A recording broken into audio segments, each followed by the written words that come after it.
In this story you will hear new words like haunted.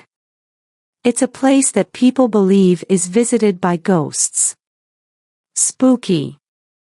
It's something creepy or scary, often mysterious. Adventure. It's an exciting experience, usually involving something unusual. Ghost. It's the spirit of a dead person. Rumor. It's a story that people tell, but that might not be true. Brave means having courage, not being afraid. Costume. It's clothes worn to look like a different character or creature. Witch. It's a woman with magical powers, often in stories. Vampire.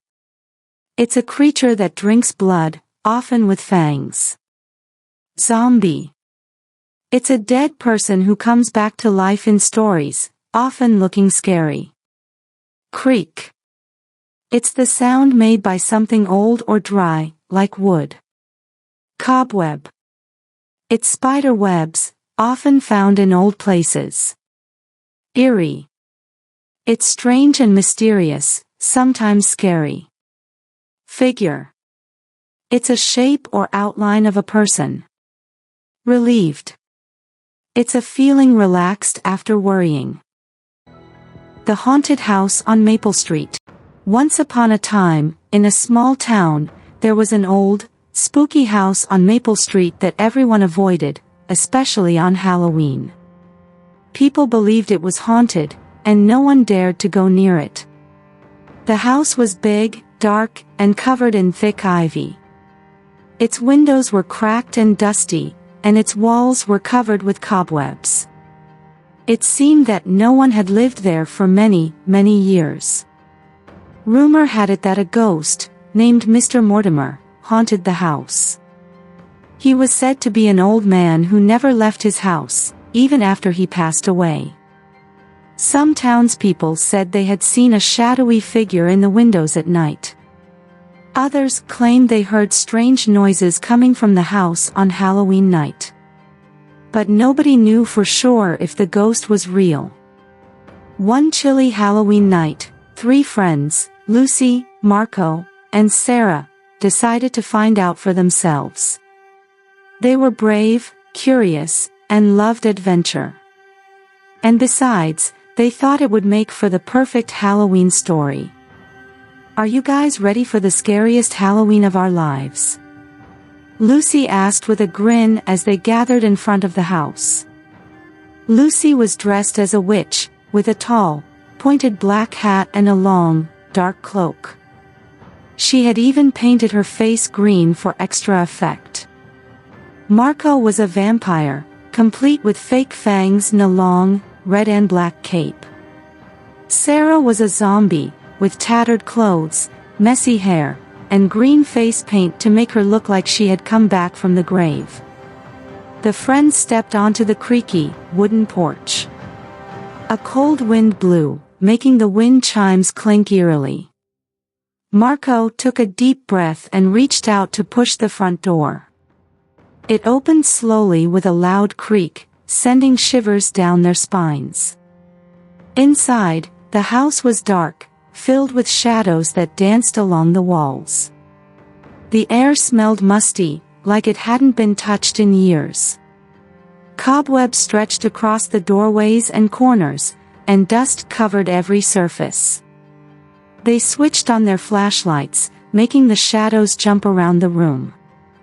"Okay, let's split up and look around," Lucy whispered, trying to sound brave. They each took a different part of the house. Lucy walked toward the living room, where she saw an old piano covered with dust. She reached out and pressed a key. Plink! A single, lonely note echoed through the empty room, and suddenly, she heard footsteps behind her. Lucy's heart skipped a beat. She turned around quickly but saw nothing except a shadow that seemed to move along the wall. She shivered and quickly backed away. Meanwhile, Marco crept into the kitchen. The shelves were lined with old, rusty pots and pans.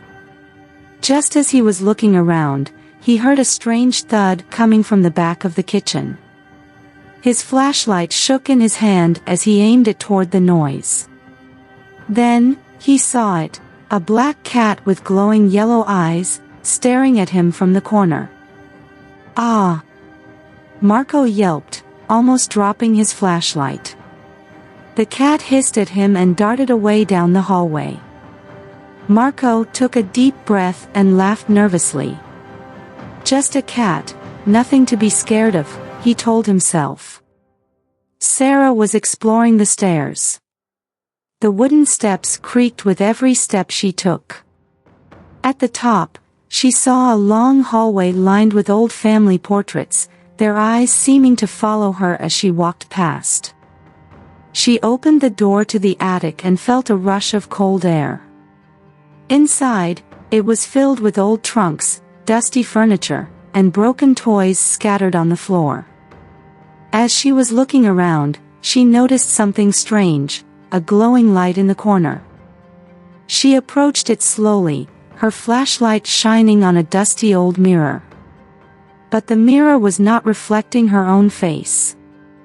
Instead, it showed the faint outline of an old man with a sad expression, staring back at her. Sarah's heart raced. She blinked, and the image disappeared. She took a step back, trying to calm herself. Just then, all three friends heard a voice that seemed to come from all around them. "Who dares enter my house?" the voice echoed, low and ghostly. The friends froze in place, their faces pale with fear. Did you guys hear that?" Marco whispered. They looked at each other, unsure of what to do. Their hands shook, and their hearts beat faster. They turned to head toward the front door, but suddenly, a figure stepped out from the shadows. It was an old man with white hair and kind eyes. He wore a warm, cozy sweater and slippers. The friends gasped, not knowing what to think. "Happy Halloween, kids," he said with a friendly smile. "I see you've come to explore my little house of mysteries." The friends stared at him, speechless. You're the ghost?" Lucy asked, her voice barely a whisper. The old man chuckled. "Not quite.